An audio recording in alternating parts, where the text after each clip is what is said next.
नमस्कार दोस्तों। जैसा कि हम सभी जानते हैं कि हमारे सनातन धर्म में पूजा घर की पवित्रता, उसकी सही दिशा और वहाँ रखी जाने वाली प्रत्येक छोटी से छोटी वस्तु से जुड़े नियमों का बहुत अधिक महत्व माना गया है। क्योंकि कई बार व्यक्ति पूरी श्रद्धा के साथ दिन रात मेहनत करता है, भगवान का नाम लेता है, व्रत उपवास करता है और सामर्थ्य अनुसार दान पुण्य भी करता है, फिर भी उसके जीवन में परेशानियां टस से मस नहीं होती। घर में धन आता तो है, लेकिन पानी की तरह बह जाता है। परिवार के सदस्यों में बिना कारण मनमुटाव, कलेश और मानसिक तनाव बना रहता है तथा कोई न कोई बीमारी घर को घेरे रहती है। तो ऐसे समय में बहुत कम लोग यह समझ पाते हैं कि इन सभी गंभीर समस्याओं के पीछे कई बार पूजा घर से जुड़ी कुछ अनजानी गलतियां और वास्तु दोष भी मुख्य कारण हो सकते हैं, जिनमें सबसे महत्वपूर्ण मंदिर में जल से भरा लोटा रखने और दीपक प्रज्वलित करने का विधान है।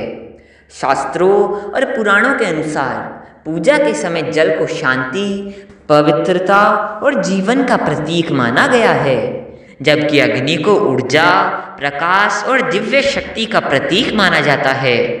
और जब पूजा के समय ये दोनों तत्व एक साथ उपस्थित होते हैं तो घर में एक अदृश्य ऊर्जा का संतुलन स्थापित होता है, जो वातावरण को सात्विक बनाता है। इसलिए प्रतिदिन पूजा करते समय पीतल, तांबे या मिट्टी के स्वच्छ पात्र में जल भरकर भगवान के सम्मुख अवश्य रखना चाहिए। ध्यान रहे कि स्टील या लोहे के लोटे का उपयोग पूजा में वर्जित माना गया है और पूजा संपन्न होने के बाद इस लोटे को कभी भी खुला नहीं छोड़ना चाहिए, बल्कि किसी पवित्र कटोरी या प्लेट से ढक कर रखना चाहिए ताकि उसमें कोई धूल या अशुद्धि न गिरे। तथा अगले दिन इस जल को तुरंत फेंकने के बजाय पूरे घर के कमरों में, आंगन में और व्यापारिक प्रतिष्ठान या दुकान की चौखट पर सकारात्मकता और बरकत के लिए छिड़कना चाहिए। या घर के अस्वस्थ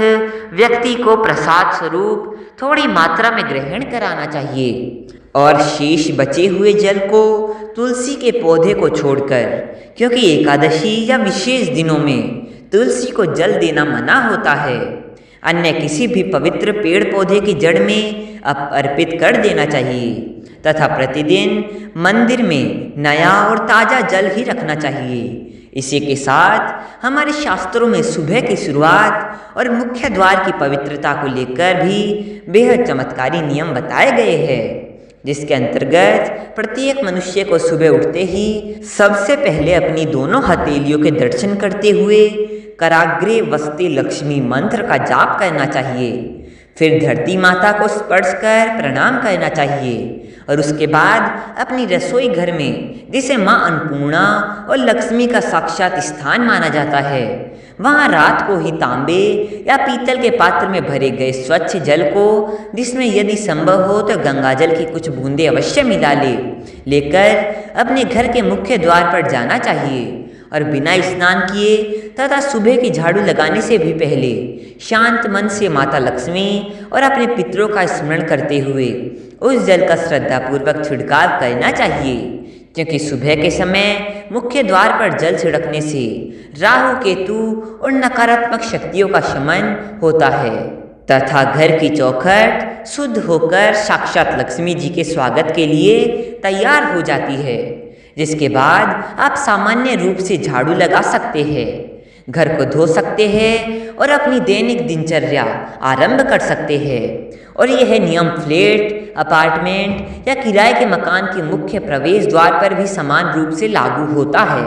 इसके साथ ही पूजा घर में जलाए जाने वाले दीपक के चयन और उसकी बाती का महात्म्य भी बहुत गहरा है, क्योंकि अनजाने में गलत धातु या गलत दिशा में जलाया गया दीपक शुभ के स्थान पर अशुभ फल दे सकता है। इसलिए हमेशा पीतल, तांबे या शुद्ध मिट्टी के दीपक का ही चयन करें और यदि सामर्थ्य हो तो शुद्ध गाय के देसी घी का, अन्यथा सरसों या तिल के तेल का दीपक भगवान के सम्मुख प्रज्वलित करें, जिसे सदैव पूर्व दिशा आयु वृद्धि के लिए या उत्तर दिशा धन और ज्ञान प्राप्ति के लिए की ओर मुख करके ही रखना चाहिए। साथ ही दीपक में उपयोग की जाने वाली बाती भी अत्यंत पवित्र होनी चाहिए, जिसमें दैनिक पूजा के लिए शुद्ध रुई की गोल या लंबी बाती सबसे उत्तम होती है और विशेष मन्नत या साधना के लिए कच्चे कलावे अथवा सूती धागे की बाती का विधान बताया गया है। शास्त्रों में यह भी स्पष्ट किया गया है कि केवल शांत बैठकर पूजा करना ही पर्याप्त नहीं है, बल्कि आरती और भजन कीर्तन के समय पूर्ण श्रद्धा के साथ घंटी बजाना और दोनों हाथों से ताली बजाना भी अनिवार्य माना गया है,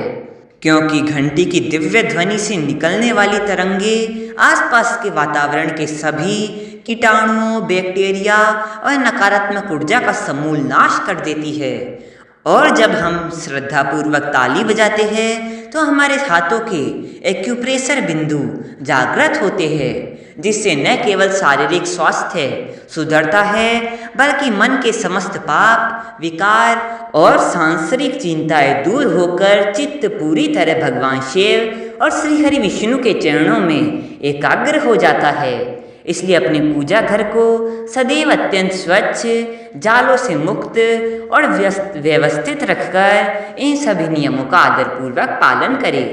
क्योंकि धार्मिक वस्तुओं का सम्मान और ईश्वर का निरंतर स्मरण ही मनुष्य के जीवन को कंगाली से निकालकर सुख, अटूट समृद्धि और परम शांति की ओर ले जाता है।